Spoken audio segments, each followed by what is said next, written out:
It's my true pleasure to welcome Guillaume de Tocqueville as our first speaker today. Guillaume, and I hope I'm going to say that right, I'm sorry to say, is the great-great-great-grandnephew of Alexis de Tocqueville. I mean, a very famous political thinker, historian, and a writer, and perhaps best known for Democracy in America, which was written in 1835. Guillaume is a member of the New York Bar, and tell me if I'm wrong, but I think you practice in Paris.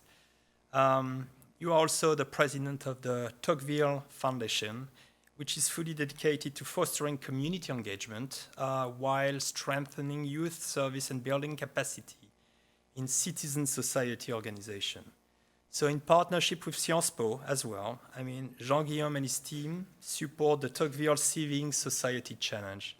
So Guillaume, welcome, and why don't you tell us more about the challenges and the objectives behind that? It is my honor and great pleasure to be here, the invitation of my friend Pascal Becler, to address, to give you a few thoughts about COP21 and Alexis de Tocqueville. So the connection is not immediate, but you will see that there is a very strong connection.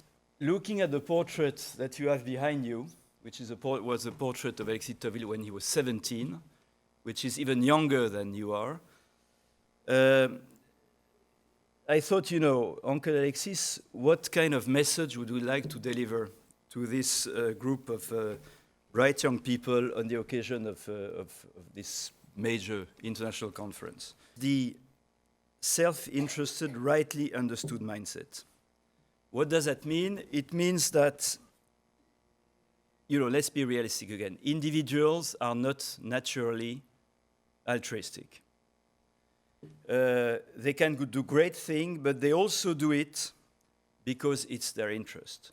And what Tocqueville observed in the US is that individuals, if they are conscious, they understand that if they want their individual business and enterprise to succeed, that needs to be done in a good collective environment, in a good collective system where things work, where communications work, where the health system works, where everything works, to create a good business environment.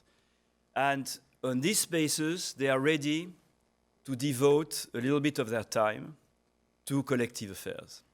This being acknowledged, what kind of efforts are realistic and sustainable is the question. And we shall not succeed, and I am getting to my second message here, we shall not succeed in demanding the people, the consumers, in demanding too many sacrifices in terms of comfort and lifestyle. There was a poll that was done, I think, a couple of days ago in the French public saying, what are you prepared to do to preserve the climate? Are you ready to make some efforts in the way you behave and the way you sort, for example, garbage or things? The answer is yes. Are you ready to pay more to make sure that the products that you buy are ecological? And the answer is no at 70%. So we must be careful to be realistic in the efforts that we ask to the people. In other words, the way I like to put it is that the common good favors individual success, and individual successes fuel the common good. So that's one of the key observations of Alexis de Tocqueville. And he didn't define this as an ecosystem, because I think that the word was not existing at the time, but that's exactly what it is. No sustainable growth and success can happen if it's against the common interest, as everything is closely interrelated to everything. Another key message from Tocqueville I would like to insist on is the danger of individualism. People look for their own well-being, and they tend to create around them a little society with family and friends, but at the same time, the danger is that they forget about a broader society and larger society and public affairs. And the risk here is that individualism, one of the major risks, that individualism breaks the chain between generations. And to avoid this, we must empower the key role that civil society at large must play in solving global warming challenges. And I would like to quickly develop two ideas here. The first one is that we should consolidate the chain between generations. Do I favor my immediate comfort, or do I make an effort to make the planet a better place for my kids? Am I able to think long term? And more importantly, am I able to act accordingly?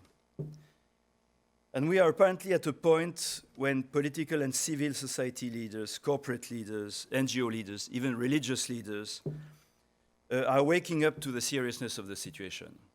And the important thing is that I think people start to realize that acting now will be much less costly than not acting on the long term.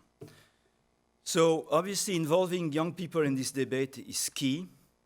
You are the first concern by this enormous challenge, and you are instinctively conscious of the problem.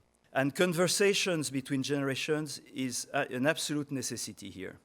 And in a sense that the past tells us what the future might be, and the future needs to be inspiring the necessary decision we have to make right now. You are the future, it is your planet, and we must listen to, we must have this conversation, we must listen to what you have to say, and that's what we are doing today, and this is a fantastic opportunity.